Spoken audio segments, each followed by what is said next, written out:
On today's episode on WarpDriveM, we have another flip car.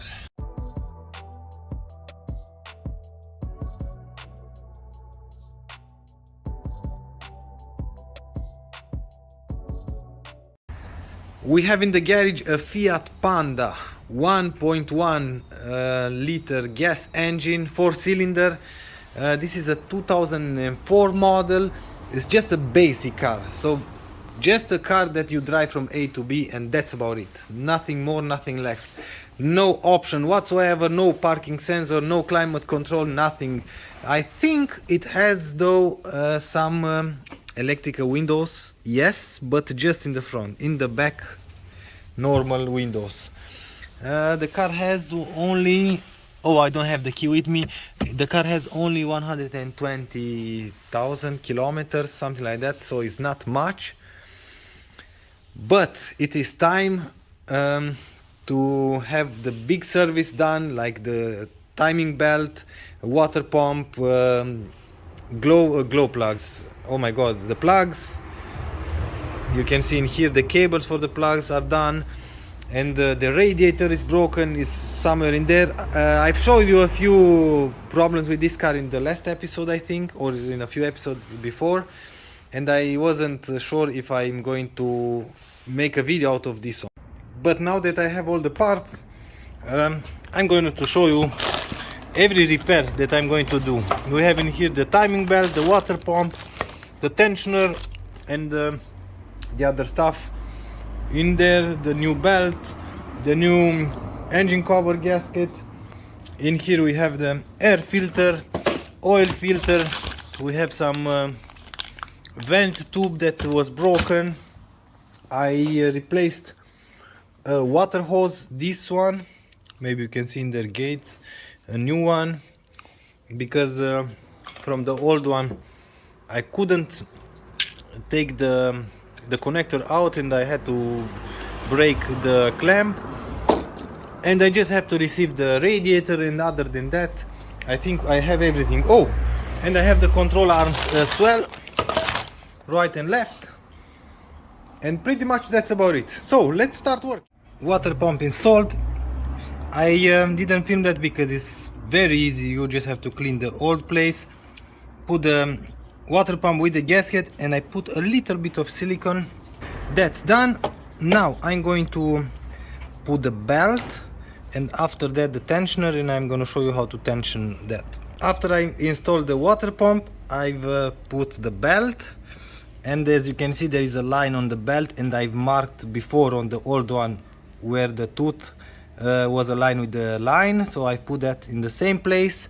You will have an arrow in here that is going to indicate the turn of the engine, so almost all the engines are turning clockwise like this, yeah. Okay, after that I've put the tensioner in here on this shaft.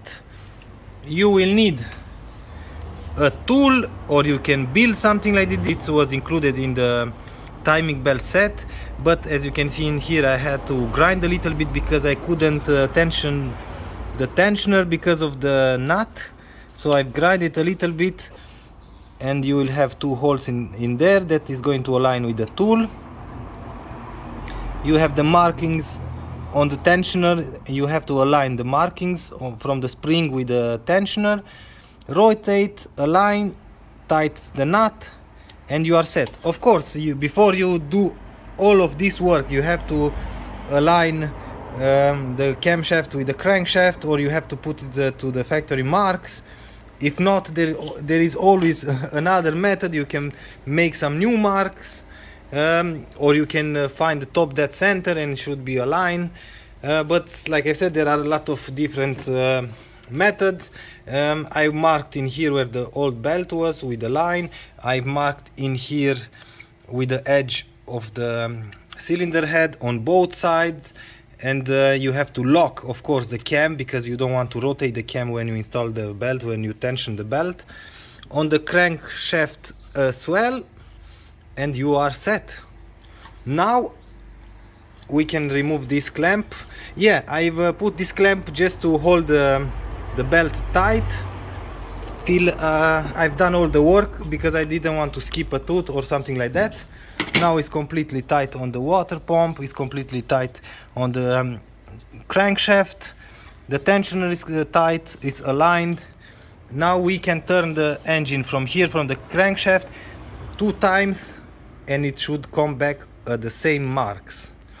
With that being said and done, we can install now the engine cover with a new gasket.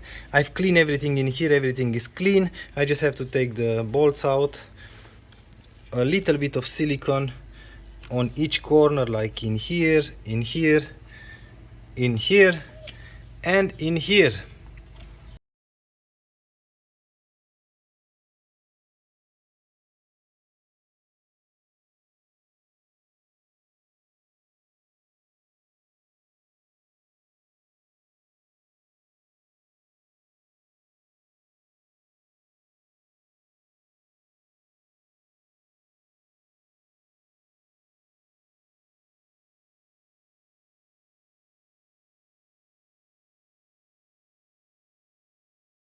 Let's see if it's going to explode or not.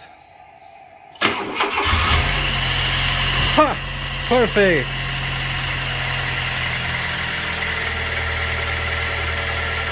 Now we have the radiator installed, the new one of course. I've poured some antifreeze, and I've done these steps because I want to be sure that the water pump is not leaking. If the water pump is not leaking, we can put everything back together. So let's start the car now and check for leaks. With the engine running, we can check the water pump in there, and everything seems to be dry. No leaks whatsoever. We have some coolant in there because I dropped from here. See that, it's right up in there. I've turned the heat on in the cabin, and now I just have to wait the thermostat to open, and I think we are set. Now with everything installed on the engine bay, I've installed the engine mount, the radiator, you already saw that. I started to replace the control arms on the right side first. This is the new piece, you can see it shines. We have new brakes. Now I've put everything back here on the wheel liner. I'm going to install the wheel and I'm going to move on the other side, but before I do that, I want to show you how bad the control arms were. Check this out. This one came out in pieces. In here is shot as well. Maybe you can see. All the grease is out. The rubber is broken. I'm going to repeat the process on the other side. And right at the end, I've noticed that we have a small problem with the radiator, because it fits in here, but it's for a model, I think, with a climate compressor, because it's a little bit bigger and I cannot refit the ventilator, the fan, and I'm going to do some adapters or something like that. I'm going to fit it somehow, and because I don't want to replace the radiator again, I'm going to maybe search a used one, a used ventilator, a fan, and I'm going to buy for a car with a climate compressor. I'm going to install that after that. But other than that, everything fits. I install even the new cables for the plugs, the new hose for the vent tube is new as well.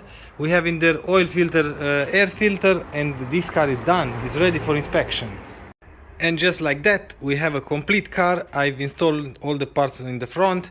I've done some repairs, small repair, because there was a crack in here. See that? I managed to put it on the same line.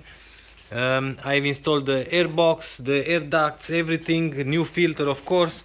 What I didn't done is I didn't replace the oil.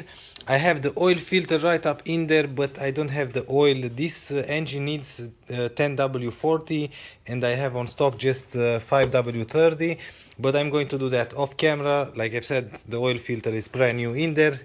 I just have to do that. I installed the fan. You can clearly see that in here.